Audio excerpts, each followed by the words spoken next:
मेरा नाम कमर आगा है। आज के इस प्रोग्राम में मैं बात करूंगा सीज फायर की, जिसका काफी चर्चा में है आजकल न्यूज में कि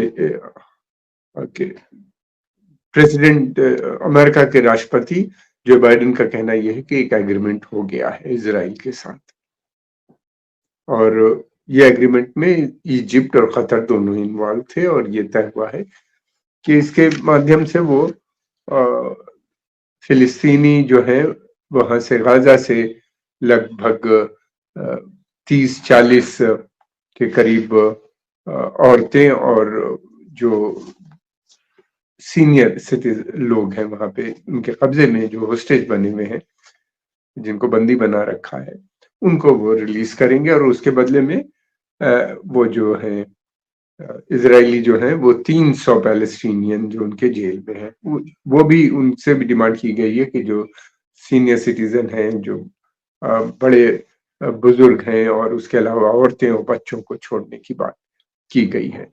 प्रेसिडेंट बाइडेन ने कहा है कि ये सीज फायर जो किया जा रहा है ये रमजान को देखते हुए, रमजान का महीना शुरू होने वाला है, रमजान में वो चाहते हैं कि पॉज, वो सीज फायर का वर्ड अमेरिकन नहीं यूज करते, इसलिए कि सीज फायर के मतलब ये होते हैं कि लंबा रुकना। उनका कहना है कि पॉज होना चाहिए, क्योंकि अमेरिकन पॉलिसी पूरी तरीके से इस समय जो है वो इजराइल के समर्थन में खड़ी है। वो पैसे से भी उनकी मदद कर रहे हैं, और पॉलिटिकली भी, डिप्लोमेटिकली भी, और वेपन सप्लाई भी लगातार उनको जारी है उनके लिए। न केवल अमेरिका बल्कि पश्चिम के बहुत से देश उनको हर तरह की मदद पहुंचा रहे हैं। और ये है कि ये जो कुछ भी हुआ है ये हम सब जानते हैं। अक्टूबर 7 में जब हमास ने इजराइल के कुछ क्षेत्रों में अटैक करके लगभग 1200 लोगों को की हत्या हो गई थी उस अटैक में, और उसके अलावा ये था कि 200 से भी अधिक लोगों को बंदी बना के ले आए थे, जिसमें कुछ लोग ऐसे भी हैं जो इजरायली सेना के, खासतौर से वीमेन भी है उसमें इजरायली सेना की, उनको ये बंदी बनाए, जिसका सभी देशों ने लगभग खंडन भी किया है। और भारत भी उसका खंडन करता है, वो एक आतंकवादी गतिविधि को माना जाता है। दूसरी बात यह है कि ये जो है उसके बदले में इजराइल ने लैंड, सी और एयर पूरी हर तरह से वहां पे अटैक किया। लेबनान पे भी लगातार उनके अटैक्स आजकल जारी हैं, साउथ लेबनान पे। और उसके अलावा ये भी है कि जिसके अंदर अब तक लगभग 30,000 से ज्यादा जो पैलेस्टीनियंस हैं गाजा में, उनकी हत्याएं हो चुकी। मरने वालों में अधिकतर औरतें और बच्चे हैं। फिर उसके अलावा ये भी है कि इन लोगों ने अस्पतालों को भी क्रिपल कर दिया है, वहां पे कोई अस्पताल नहीं चल रहा। सीज है गाजा की, पहले 16 सालों से उसका इन्हीं ने ब्लॉकेट कर रखा था। जो कुछ भी चीज आती जाती थी इजराइल की निगरानी में होता था। अब यह है कि सीज टोटल, वहां पे न तो फ्यूल पहुंच रहा है, ना एड, ह्यूमैनिटेरियन एड यानी फूड फ्यूल एंड इलेक्ट्रिसिटी सब कट कर दी गई। और अस्पताल में डॉक्टरों को भी अटैक किया गया, डॉक्टरों को भी बंदी बना के ले गए, डॉक्टर, नर्सेस, पैरामेडिक्स को भी उठा ले गए। और यह है कि अब हालात वहां पे बहुत बिगड़ गए हैं, फैमिन फैलने का डर है, क्योंकि लोग भूखे हैं बहुत ज्यादा, बच्चों की बहुत बुरी हालत है, और एड नहीं पहुंच पा रही है उनके ऊपर। दूसरी तरफ यह है कि अरब रिस्पॉन्स है। सऊदी अरेबिया ने बहुत कई बार कहा है कि ये जंग रुकनी चाहिए। अभी जो हियरिंग हुई है इंटरनेशनल कोर्ट ऑफ जस्टिस में, उसमें भी उन्हीं ने रीट्रेट किया है कि पैलेस्टीनियन को समर्थन में बात की गई है। और बाकी देशों ने भी, 50 देशों ने उसमें भाग लिया था उस हियरिंग के अंदर, और ऑक्यूपेशन के खिलाफ उन्हीं ने बात की है। लेकिन समस्या ये है कि अरबों के पास कोई बार्गेनिंग कैपेसिटी नहीं है। इजराइल को तो अमेरिका और पश्चिमी देश खुल के सपोर्ट करते हैं, और अरब देश भी उनके ऊपर निर्भर हैं। बहुत से इकोनॉमिक और के लिए मदद मिलती है, जैसे इजिप्ट जो सबसे बड़ा अरब देश है वो पूरी तरह से अमेरिकन, और जॉर्डन जो दूसरा, इजिप्ट जो है ये इजराइल का पड़ोसी देश है, इमीडिएट बॉर्डर भी मिलते हैं, और दूसरी तरफ जॉर्डन है, जॉर्डन के वेस्ट बैंक से बॉर्डर मिलते हैं। ये दोनों देश भी पूरी तरीके से अमेरिका के ऊपर निर्भर है, सिक्योरिटी हो या इकोनॉमिक हो या हर तरीके से निर्भर है। तो ये कोई बड़ा डिसीजन ऐसा नहीं ले सकते कि जिससे इसराइल या अमेरिकन के हितों के खिलाफ हो या उनके उससे वो नाराज हो, इसलिए वो ऐसे काम। दूसरी तरफ ये है कि दूसरे अरब देश बहुत छोटे हैं, उनके पास सेना भी नहीं है, बहुत उनके पास खुद पूरा जो खाड़ी के देश हैं वो खुद स्वयं डिपेंडेंट है अमेरिका में के ऊपर सिक्योरिटी को लेके, तो वो भी बहुत ज्यादा नहीं कर सकते, यानी सैन्य मदद नहीं पहुंचा सकते। ह्यूमैनिटेरियन एड की भी वो कोशिश करते रहते हैं, मगर इसराइल के ऊपर इतना दबाव नहीं बना पाते कि वो वहां तक पहुंचे, इसलिए कि सामान पहुंच गया है रफा बॉर्डर जो कि इजिप्ट से मिलता है, वहां के ऊपर सैकड़ों ट्रकें खड़ी हैं, मगर ये कि वो अंदर जाना मुश्किल हो रहा है, उनको नहीं पहुंचाया जा सकता। फिर उसके बाद ये है कि कुछ देश ऐसे हैं जो इसराइल के खुद के खिलाफ है, जैसे इराक है, सीरिया है, पहले इजिप्ट भी था। पहले इजिप्ट के अलावा इजिप्ट नासिर के जमाने में था, लेकिन उसके बाद इजिप्ट अमेरिका के साथ कैंप डेविड अकॉर्ड साइन किया और अमेरिका से संधि इसराइल से दोस्ती कर ली। लेकिन लीबिया था गद्दाफी, तो ये तीनों जगह लीबिया, इराक, सीरिया, इनकी बड़ी आर्मी थी, खासतौर से इराक और सीरिया की बहुत बड़ी आर्मी थी। उसको और मुल्की को दोनों को तबाह कर दिया अमेरिका ने पहले ही, तो वहां पे कुछ बचा नहीं है।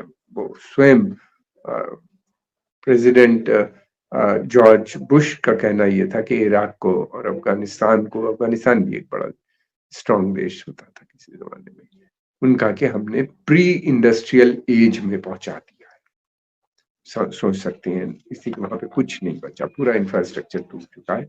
अब वहां पे सिविल वॉर हो गई, फिर उसके बाद अलकायदा और दाइश जैसे खतरनाक ग्रुप वहां पे आ गए, जिन्होंने और तबाही मचा दी, जो कुछ बचा कुचा था वो पूरा हो गया। इराकी सेना और वहां पे मलेशिया का गठन हुआ, उन्हीं ने उनको तो बाहर निकाल दिया, जो खिलाफत उन्हीं ने स्टैब्लिश की थी इराक और सीरिया में इन लोगों ने मिलकर। लेकिन ये कि मुल्क बहुत कमजोर है, तो वो मदद कर नहीं सकते ज्यादा। हालांकि वहां पे दूसरी तरफ एक ईरान खुल के उनके खिलाफ खड़ा है इसराइल के लिए, और वो हर तरह की मदद की भी बात करता है, लेकिन वो वार नहीं चाहता। जाहिर सी बात है कि वार, सऊदी अरबिया का भी प्रेशर है, सारे देशों का प्रेशर है कि जंग नहीं होनी चाहिए। अगर जंग फैल जाएगी तो तेल की कीमतें बढ़ जाएंगी और ग्लोबल इकोनॉमी ऐसे ही बहुत कमजोर है, फिर रिसेशन हो जाएगा, मंदी के दौर में चली जाएगी, और उससे बहुत नुकसान पूरी दुनिया का हो जाएगा। तो ईरान और ईरान के समर्थक जो ग्रुप मलेशिया ग्रुप है, जैसे कि हिजबुल्ला लेबनान में, इराक में शिया मलेशियाज, फिर उसके बाद हूती रेबल्स जो बागी जिन्हें कहा जाता है, अमेरिका ने उनको बागी कहा है, क्योंकि वो लोग, उन लोग को ईरान ने काफी ट्रेन कर दिया है और काफी सक्षम भी बना दिया है पहले ही, ये लोग खुल के मदद करते हैं। अब ये है कि कहा इसराइल और अमेरिका के सामने इनकी, लेकिन यह है कि ये इन ग्रुप से लड़ना बड़ा मुश्किल होता है। हुतीज ने रेड सी में जितना भी ट्रेड था उसको डिस्टर्ब कर रखा है, जिससे कि यूरोप की इकोनॉमी पे बहुत असर पड़ रहा है, तेल की कीमतें भी बढ़ती चली जा। अब दूसरी ये भी देखना है कि ये किस तरीके से, ये जंग किस तरीके से जाती है। इसराइल ने प्रेसिडेंट जो बाइडेन ने जरूर कहा है कि वो एक एग्रीमेंट हो गया है, लेकिन इसराइल ने इसको बहुत अंडर प्ले करके बताया है। उसने कहा कि ऐसी बातचीत चल रही है, लेकिन अभी कोई संधि नहीं हुई है। लेकिन उसके अलावा ये भी है कि दूसरी तरफ ये है कि इसराइल की डिमांड्स बहुत टफ है। इसराइल ये, और दूसरी तरफ ये भी बात है कि कोई जरूरी नहीं है कि इसराइल अमेरिका के प्रेशर में आके संधि कर ले। इसी की इसराइल का सपोर्ट बेस अमेरिका के अंदर इतना बड़ा है, बाई पार्टीजन, दोनों पॉलिटिकल पार्टीज जो वहाँ पे मेन है, जैसे कि डेमोक्रेट और दूसरी जो पॉलिटिकल रिपब्लिकन पार्टी, दोनों के अंदर ट्रंप अगर इलेक्शन जीतते हैं तो और जबरदस्त तरीके से वो इसराइल को सपोर्ट करते हैं, बाइडेन तो कर ही रहे, बाइडेन तो सीज फायर के लिए भी नहीं एग्री। तो इस तरीके से उनको कोई फ़िक्र नहीं, उनका लोग सेनेट में उनकी जूइश लॉबी बहुत बड़ी समर्थक हैं। सेनेटर्स और कांग्रेसमैन जो है बड़ी संख्या में जूइश लॉबी से जुड़े थे। और उसके बाद इज़राइल का के पास इंडस्ट्रीज़ भी हैं, बहुत पैसा है वहाँ पे। फिर उसके अलावा ये है कि उनका मीडिया के ऊपर, फ़िल्म इंडस्ट्री पे और बहुत से सेक्टर्स पे काफ़ी बड़ा कंट्रोल है। कोई उनके खिलाफ बोल नहीं सकता है। अब दूसरी तरफ हमास भी अड़ा हुआ है। हमास भी ये कह रहा है बार-बार, उसका कहना ये है कि हम अभी डील नहीं हो पाई है, इसलिए कि वो उसका कहना ये है कि जंग पूरी तरीके से रुकनी चाहिए। एड आने में रुकावटें नहीं आनी चाहिए। और उसके अलावा उन्होंने ये भी कहा है कि इज़राइल जो है नेतन्याहू जो है ये एक अजीब-सी बातें कर रहे हैं, डिल्यूज़न्स बातें कर रहे हैं। और उन्हीं ने कहा है कि वो जंग नहीं रोकेंगे जब तक कि उनके यानी इज़राइली विथड्रॉ करें वहाँ से। बेसिक डिमांड उनकी यही नज़र आती है। और प्रिजनर्स को जो उनके कब्जे में है उनको छोड़ें। ये डिस्कशन अभी भी जारी है। कतर का कहना ये है कि ऑप्टिमिस्टिक है। कतर और इजिप्ट दोनों का मानना ये है कि उनको काफ़ी उम्मीद नज़र आती है कि हो जाएगा डिस्कशन। अब देखना ये है कि किसकी क्या सचमुच ये लोग किसी तरह से किसी एग्रीमेंट पे पहुँच जाएँगे और वहाँ पे कुछ रिलीफ मिल जाएगी। इसलिए कि हालात बेइंतहा ख़राब हैं। बच्चे अब जो है उनके पास ना तो इलाज के लिए दवाएँ हैं वहाँ पे, ना अस्पताल चल रहे हैं, क्योंकि अस्पतालों को भी तोड़ दिया गया है, स्कूलों को भी अटैक करके इज़राइल ने ध्वस्त कर दिया है बहुत सी जगह। और यही नहीं बल्कि जो उसने बहुत से जो वहाँ पे यूएन वर्कर्स थे अनरवा के, उनकी भी बहुत बड़ी संख्या में हत्या की गई है।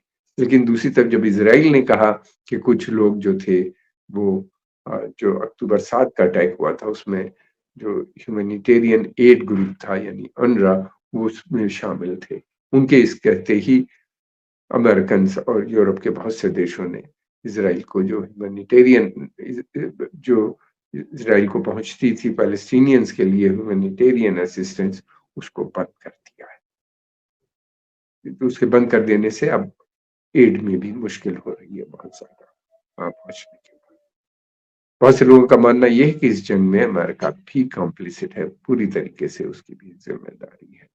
ये बातें जो हुई हैं ये इंटरनेशनल कोर्ट ऑफ जस्टिस के अंदर जो हियरिंग 4 दिन की चली उसमें ये खुल के ये इस तरह की बातें भी आई। साउथ अफ्रीका ने तो बहुत आगे बढ़ के चढ़ के बोला भी है और फिलिस्तीन के समर्थन में अमेरिका की और पश्चिमी देशों की सपोर्ट ज़रूर इज़राइल को है, लेकिन अधिकतर देश जो ग्लोबल साउथ है यानी अफ्रीका, एशिया और लैटिन अमेरिका के, उनकी सपोर्ट पैलेस्टीनियन को है। जनरल असेंबली जो है यूनाइटेड नेशंस की, उसमें जो भी रेज़ोल्यूशन पास होता है, बहुत सर्वसम्मति से पास होता है इज़राइल के। आज के इस पॉडकास्ट में हम इतनी बात करेंगे, जल्दी ही हम आपके सामने फिर आएँगे। अ, हम आपके आभारी हैं, आपने समय निकाल के इसको देखा। अगर आपको पसंद आया तो इसको लाइक कीजिए, सब्सक्राइब कीजिए और इसको औरों के पास भी भेजिए। आपका बहुत-बहुत धन्यवाद।